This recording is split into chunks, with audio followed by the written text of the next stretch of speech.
Venezia è stato il giorno degli anarchici, minore del previsto la partecipazione anche a fronte di una massiccia presenza di forze dell'ordine che ha blindato la città. Non sono mancate le tensioni, 10 manifestanti portati in questura.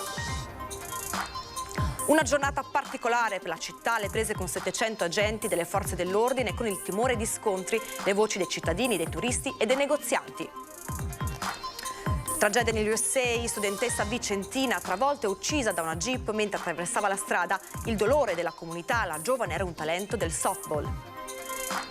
Il ministro Matteo Salvini all'Assemblea Nazionale ANCI, giovani di Treviso, il leader della Lega, replica il presidente ANCI sul no all'autonomia e liquida il tema dei figli sulle coppie gay, sul quale anche Mario Conte si era speso in questi giorni. Sono pronti a chiudere gli ambulatori, medici di medicina generale aderenti e sindacati SNAM e SMI, che rappresenta circa il 30% dei professionisti in Veneto. L'ultimatum alla regione scade a metà aprile. Cambio della guardia al vertice regionale di Forza Italia, l'ex sindaco di Verona, nuovo coordinatore azzurro al posto dell'assessore veneziano Michele Zuin. Torna all'ora legale stanotte le lancette in avanti di 60 minuti e intanto a livello nazionale parte una petizione online per mantenerla tutto l'anno in favore del consumo energetico. Edizione regionale dei nostri telegiornali, buonasera e ben ritrovati. Lo avete sentito dai nostri titoli in apertura, ve l'abbiamo raccontato in diretta qui su Antena 3 minuto per minuto. Oggi pomeriggio a Venezia è stato il giorno degli anarchici, lo abbiamo visto dalle immagini, hanno partecipato meno manifestanti del previsto anche a fronte di una presenza massiccia delle forze dell'ordine. Non sono però mancate le tensioni, ma ora ci colleghiamo in diretta da Venezia con Christian Arboit e Nicola Marcato che ci racconta tutto in diretta. Buonasera Sharon, buonasera a te e a tutti i telespettatori di Antenna 3. È stata una giornata ad alta tensione, ma è finita. Ci troviamo in uno dei luoghi simbolo della protesta, Piazzale Roma. Siamo qui all'imbocco del ponte di Calatrava, con me il vice sindaco di Venezia Andrea Tomaello, che è stato nostro ospite anche oggi, poco dopo le 14, quando ancora c'era apprensione, viva preoccupazione per quella che poi si è rivelata una manifestazione con momenti di tensione, ma senza problemi specifici. Questo va assolutamente sottolineato. Partiamo dalla fine. Poco più di mezz'ora fa, gli ultimi manifestanti sono saliti sui pullman messi a disposizione anche dalla questura e accompagnati verso Mestre. Al momento non resta di fatto nessuno, ci sono alcuni manifestanti trattenuti ancora in questura, sarebbero una decina, ma fra mezz'ora il prefetto di Venezia Michele Di Bari darà i numeri precisi nel corso di una conferenza stampa. I manifestanti alla fine sono stati tra i 100 e i 150 più o meno, e si sono concentrati nella zona di San Polo davanti alla chiesa dei Frari, quindi non nella zona rossa, individuata come zona rossa, quella di Dorsoduro, Campo Santa Margherita, dove erano in vigore 2 ordinanze specifiche del comune, ma sono stati fatti confluire per l'appunto a San Polo, davanti alla Basilica dei Frari. Questo lo spiegheranno le forze dell'ordine, il prefetto, spiegheranno i motivi di questa scelta, forse perché la zona era più facilmente controllabile rispetto a Campo Santa Margherita, che ha più vie d'accesso. Una giornata blindata, in realtà Venezia già era blindata dalla giornata di ieri, con varchi di accesso al Ponte della Libertà, poi qui a Piazzale Roma, ma vi abbiamo documentato una giornata di monitoraggi continui su tutti i ponti, su tutte le calli. Circa 700 gli uomini e le donne dispiegati delle forze dell'ordine, finanzieri, carabinieri, polizia, anche vigili del fuoco, polizia locale. Vice sindaco, insomma, potete tirare un sospiro di sollievo tutto sommato? Sì, per il momento sì, poi aspetteremo a sentire naturalmente il prefetto, che ha un quadro generale della situazione, cosa dirà tra poco, però comunque per il momento dobbiamo dire che la situazione è sotto controllo, è andata bene, è terminata, quindi anche le attività, le persone possono tornare a respirare più tranquillamente. Insomma, abbiamo preso tutte le precauzioni del caso, perché questi purtroppo non avevano né organizzato niente e minacciavano guerriglie o cose del genere. Abbiamo visto cosa è successo nelle altre città, anche ieri a Roma, ma anche in altre città, quindi insomma bisognava prendere tutte le precauzioni del caso. Per fortuna fortuna è andata bene per il momento, insomma auspichiamo che Venezia non sia più teatro di queste giornate così, ma che insomma si possa vivere tranquillamente il weekend. Riavvolgiamo il nastro, Sharon, e ritorniamo al pomeriggio alle 3 in punto più o meno. Questo il racconto, il primo servizio. Eccoli. Alfredo al 41 bis! Fuori! Alfredo al 41 bis! Ragazzi, avete la possibilità di parlare su Antenna 3, siamo in diretta. Ragazzi, voi state partecipando quindi a questa manifestazione, a questa giornata. Non volete parlare? Via. Perché via? Via. La stampa, insomma, potete dirci la vostra, come mai siete qua?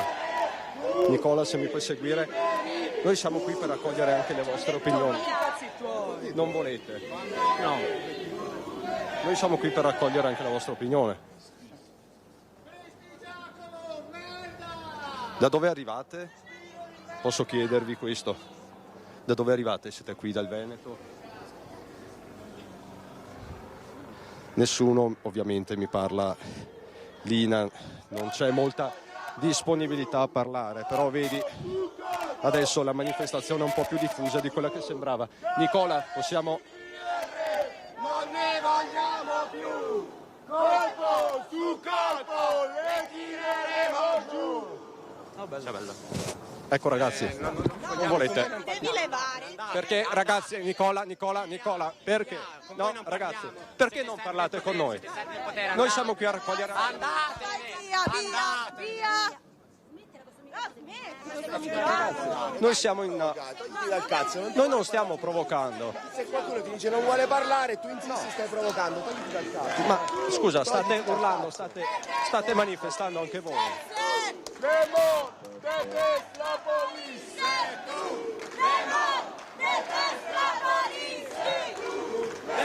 Siamo in luogo pubblico come voi.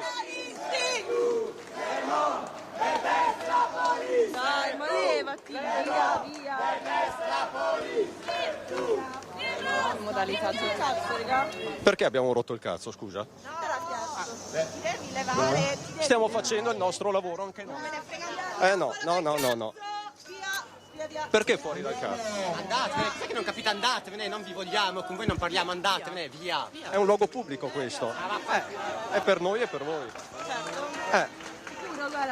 Che li stai a provocare, ma basta, state tranquilli, guarda.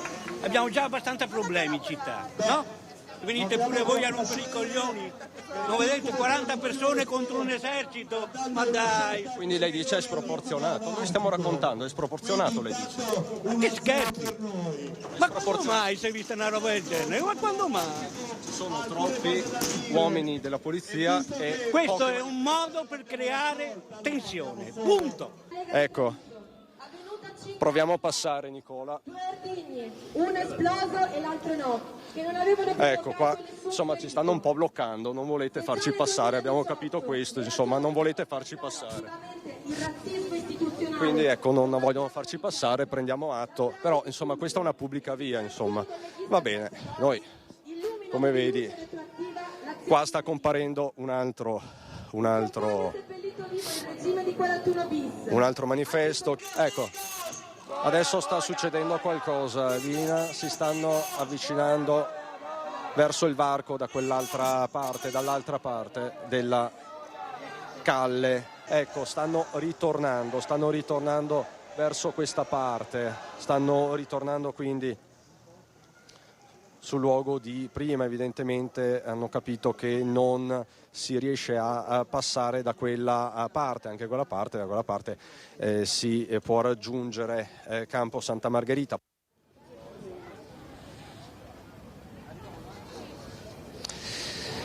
Queste le tensioni registrate soprattutto con i giornalisti. Come sapete in questo genere di manifestazioni non siamo mai graditi e insomma vi abbiamo raccontato anche questo. Poi li avete sentiti gli slogan, ovviamente parole molto forti. Vice Sindaco, però insomma diciamo che si è scongiurato il peggio soprattutto nella zona rossa, quella di Campo Santa Margherita, dove abbiamo registrato però qualche malumore anche da parte di operatori esercenti. Dicevano insomma forse si è esagerato, noi abbiamo perso una giornata di lavoro. Sì, ci dispiace questo, naturalmente che tante attività hanno dovuto chiudere o comunque barricarsi, questo ci dispiace molto, però è sempre meglio prendere una precauzione in più che una in meno secondo me, perché se poi insomma non avessimo dovuto prendere queste cose e ci dovessero essere stati incidenti o cose del genere, i danni poi erano da pagare e quindi forse in queste occasioni meglio prendere una precauzione in più che una in meno. Poi insomma speriamo che non accadano più episodi del genere. Chi vuole protestare naturalmente è libero, lo può fare all'interno delle regole, chiedendo le autorizzazioni, come insomma è sempre data spazio a tutti, però insomma cose del genere, prevertendo guerriglio, cose del genere, poi insomma non va bene. Devo anche ringraziare veramente anche tutte le forze dell'ordine, le forze di sicurezza, tanti ragazzi giovani che oggi comunque erano qua, erano pronti e insomma hanno dato una mano alla città, erano pronti a dare una mano alla città qualora ne servisse e insomma un ringraziamento anche a loro e anche a tutti quelli che hanno coordinato queste operazioni. Grazie Vice Sindaco Andrea Tomaello. Noi torniamo in Campo Santa Margherita per appunto sentire l'umore degli operatori che abbiamo raccolto nel corso della giornata. Con questo per il momento è tutto. Sharon, dopo il servizio la linea è tua. È una situazione peggio della pandemia, che tutti si erano appunto rintasati in casa. Tant'è vero che mi è stato detto di non uscire di casa nel pomeriggio. Lei è una turista, quindi ne sa qualcosa? No, non so nulla. Non ne sa nulla? No, non ne sapevo nulla del fatto di questa manifestazione. Però ha visto la città blindata. Ho visto blindato e non è un bello spettacolo comunque. Il fatto di dover chiudere tutti i negozi, tenere chiuso le serrande è un disguido grosso per le persone che lavorano e poi per la paura che possa succedere qualcosa. Insomma, non è una cosa piacevole, secondo me, da turista. Poi immagino chi vive qui. Quindi lei adesso si allontanerà, immagino, da questa zona? Sì, andiamo da un'altra parte. La state chiudendo tutto? Sì, quello che è chiuso, quello è mezzogiorno, quello tanto casino, quello dopo, quello più adesso è chiuso. Subito quello è mezzogiorno, quello è pulizia locale, quella io iscrivo, quello è mezzogiorno, chiuso tutto. È un danno per voi economico? Sì. Sì, guardi, è come se fossimo chiusi, è un sabato e onestamente non stiamo lavorando, siamo aperti soltanto perché per controllare il bar, solo per questo. Ognuno è libero di manifestare ciò che vuole, però bisogna sapere manifestare, cioè non te la puoi prendere con attività commerciali e gente che non c'entra niente. Se vuoi manifestare, ci sono tanti tipi di manifestare, la violenza non è un modo concepibile. Il sindaco ha fatto queste ordinanze giustissime per precauzione, per insomma impedire che ci siano magari danni o che ci siano pericoli per le persone. Purtroppo, ripeto, queste persone sono persone imprevedibili che arrivano senza avvisare, che insomma organizzano queste cose e ne risente poi la città, ne risentono i commercianti, le attività che oggi in Campo Santa Margherita, ma non solo in Campo Santa Margherita, anche nelle zone vicino, perché quando insomma c'è sentore di queste manifestazioni anche la città si preoccupa e quindi hanno dovuto perdere una giornata di lavoro, hanno dovuto chiudere le loro attività, hanno dovuto insomma rinunciare a una giornata di lavoro che insomma, visto anche insomma adesso il tempo è anche più o meno buono, hanno dovuto rinunciare magari a una giornata, un sabato come gli altri.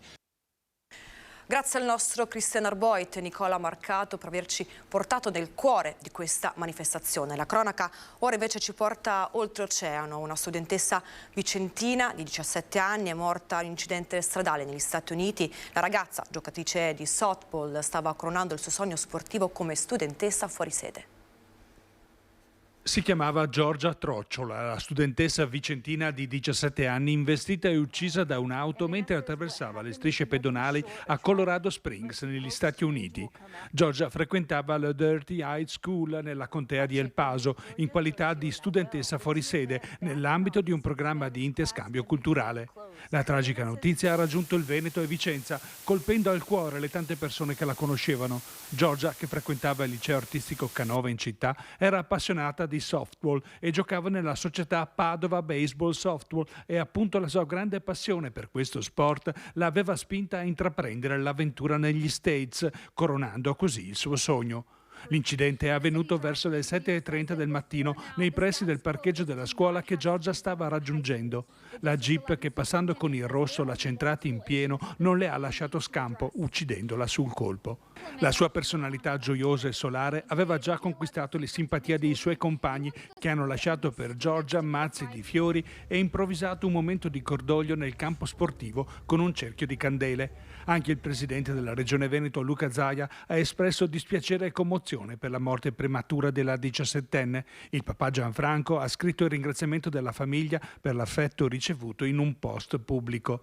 Oggi e domani in tutti i campi di softball del Veneto il comitato regionale FIBS ha proclamato un minuto di silenzio in sua memoria. Giocava a softball anche in Colorado, era uno dei motivi per cui aveva scelto quella scuola, perché era una grande appassionata di questo sport e quindi voleva migliorarsi. Giorgia era sicuramente un'ottima atleta, ma era anche una ragazza solare, sempre allegra, faceva gruppo sia quando era in campo che in panchina che nello spogliatoio. Le compagne le volevano bene e lei a loro era una sicuramente che serviva alla squadra per cementare anche la squadra. Purtroppo il destino ha voluto diversamente. Cambiamo argomento, apriamo la pagina politica. Atteso l'intervento del ministro e leader della Lega Matteo Salvini all'Assemblea Nazionale ANCI Giovani di Treviso, sul piatto dei temi discussi, l'autonomia, i figli delle coppie omogenitoriali e Olimpiadi di Milano Cortina. Io guardo avanti e guardo ai sì. L'Italia ha bisogno di sì. Sto sbloccando cantieri che significano lavoro, sicurezza. L'autonomia è qualcosa che c'è in Costituzione, è qualcosa che non toglie niente a nessuno ma premia il merito, l'innovazione, la velocità. È stata chiesta anche da milioni di italiani ai referendum e quindi penso che da nord a sud farà del gran bene a tutti. Il ministro Matteo Salvini non usa mezzi termini e risponde così alle parole di Antonio De Caro, presidente nazionale di ANCI, che ha ribadito la sua contrarietà all'autonomia differenziata. Sono contento di essere un'assemblea di giovani sindaci, giovani amministratori, in una terra straordinaria come il Veneto che sta crescendo in maniera incredibile. Di mio porto in dote, non chiacchiere, ma un nuovo codice degli appalti pubblici che arriva in Consiglio dei Ministri martedì, su cui stiamo lavorando anche in queste ore di giorno e di notte per avere appalti più veloci, più semplici e per dare ai sindaci più poteri e anche alle imprese più possibilità di cantierare e lavorare. Altro tema caldo, le gabbie salariali, discusse anche di recente dal ministro alla giustizia Carlo Nordio. Stipendi maggiori a nord dove la vita costa di più. Su questo Salvini risponde. Garantire stipendi adeguati con un contratto nazionale è assolutamente fondamentale, poi lasciare nell'ottica dell'autonomia alle regioni laddove possono e vogliono dare un contributo a chi paga di più l'affitto. Mi sembra assolutamente ragionevole. Questione spinosa sollevata dagli stessi sindaci, quella dei diritti dei bambini per le coppie monogenitoriali. Il ministro Salvini su questo taglia corto. A me basta che i bimbi abbiano gli stessi diritti a scuola di tutti gli altri, la mamma è la mamma e il papà è il papà. Questioni che riguardano la burocrazia la risolvono i burocrati. Però mi permetto di dire che è un tema che appassiona molto qualche giornalista e gli italiani mi chiedono altro. Quindi io vado per priorità, non mi sembra assolutamente la priorità del Paese. Ultimo ma non meno importante, le Olimpiadi Milano Cortina. Sulle infrastrutture dice l'importante è che i conti tornino. L'importante è che si scelga. Io sono assolutamente d'accordo con Zaia, vogliamo vedere i conti, visto che pagano gli italiani, fino all'ultimo centesimo di euro. Ma vale anche per la pista di pattinaggio. Farla laddove costa di meno e impatta di meno. Bisogna ascoltare i territori, perché una strada, una ferrovia, un villaggio non devono impattare su un territorio, poi però occorre decidere. Lo vedo anch'io da ministro, una ferrovia che passa attraverso 100 comuni, se ha due no e 98 sì, si deve fare, quindi l'importante è che gli atleti da qualche parte dormano. Rimaniamo nella pagina politica. Flavio Tosi è il nuovo coordinatore regionale del Veneto di Forza Italia. L'ex sindaco di Verona prende il posto dell'assessore veneziano Michele Zuin. Nel renderlo noto, Tosi afferma: ringrazio per questa straordinaria opportunità il presidente Berlusconi. Un grazie anche al coordinatore nazionale Antonio Tajani e al presidente dei senatori di Forza Italia Licia Ronzulli per la fiducia che hanno riposto nel sottoscritto. Vorrei esprimere profonda gratitudine anche verso chi mi ha preceduto in questo ruolo, Michele Zuin, con il quale in questi anni il rapporto è sempre stato stretto e proficuo e continuerà ad esserlo. In primo piano ora la sanità padovana. Sono pronti a chiudere gli ambulatori di medicina generale aderenti ai sindacati SNAMI e SMI. Ambulatori chiusi, salvo le urgenze non differibili, l'assistenza domiciliare integrata e quella programmata ai pazienti terminali.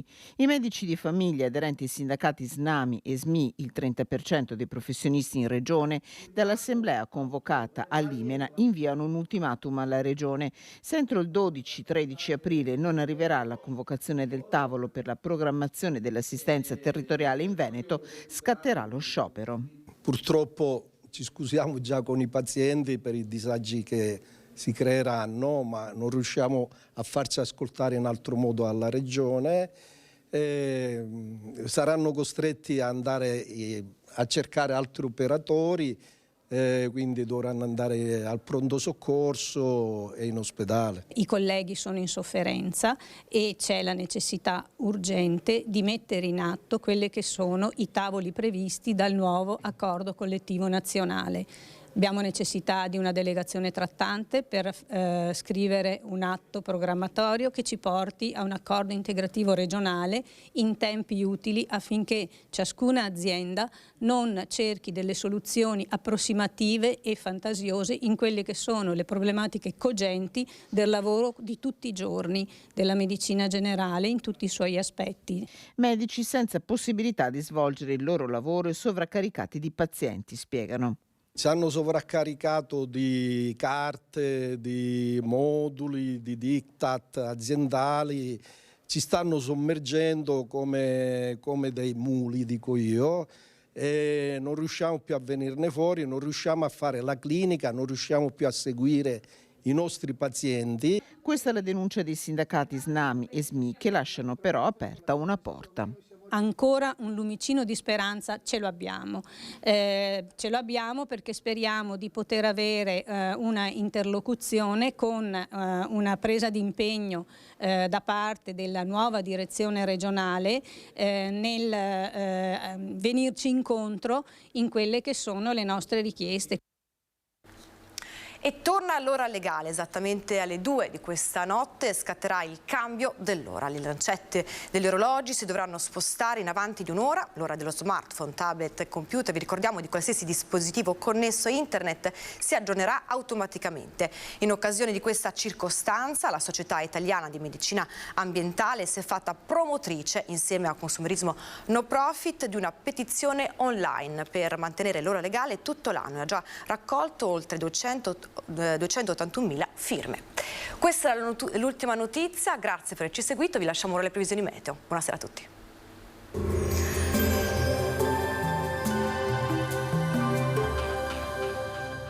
Cooperativa Agricola Volpago offre carne fresca di prima qualità. Ci trovi a Volpago del Montello, Pieve del Grappa, Tre Baseleghe e presso lo spaccio del contadino a Dolo e Massanzago. Benvenuti al meteo. Una perturbazione attraversa il paese portando qualche pioggia sul nostro territorio. Vediamo il dettaglio di domenica 26 marzo. Sul Veneto la pressione diminuisce, nella prima parte della giornata tempo stabile e abbastanza soleggiato. Nel pomeriggio aumento della nuvolosità con precipitazioni sparse anche a carattere di rovescio. Temperature in lieve calo, minime tra 3 e 9 gradi, massime tra 15 e 19 all'incirca. Spostiamoci ora sul Friuli Venezia Giulia. Più sole inizialmente, in giornata avremo maggiori addensamenti e piogge localmente intense. Sulla costa soffierà scirocco moderato. Temperature minime sui 7-9 gradi, massime intorno ai 16-17 gradi.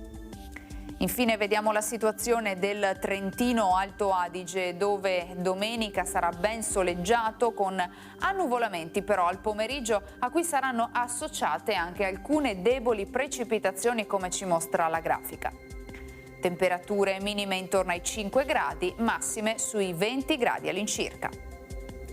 Dal meteo per ora è tutto, vi auguro un buon proseguimento in nostra compagnia.